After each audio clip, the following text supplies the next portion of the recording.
il y a une polémique inutile qui a été allumée, et entretenue par le président de la commission budgétaire à l'Assemblée nationale, l'honorable Guénochy.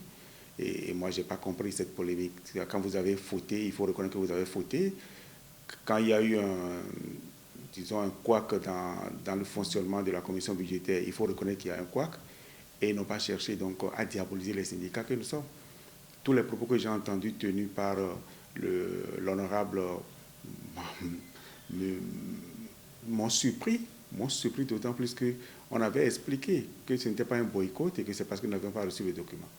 Donc, vous avez vu la réaction de l'honorable.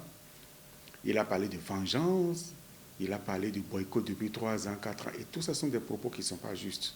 La procédure est connue, ils la connaissent. Ce n'est pas la première fois qu'on nous invite. C'est une pratique démocratique qui date de plusieurs années. Et c'est justement l'Assemblée nationale qui nous a toujours envoyé le document, le projet de loi.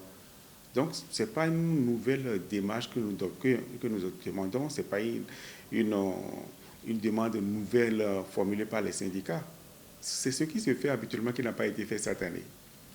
Et quand l'honorable répond en disant que personne n'a eu le document physique cette année, que tout a été, disons, digitalisé, et que c'est la dématérialisation, qu'on devait aller rechercher nous-mêmes le document, disons, sur le site du gouvernement, est-ce que dans l'invitation, il nous a indiqué quel était le moyen pour accéder au document? Non.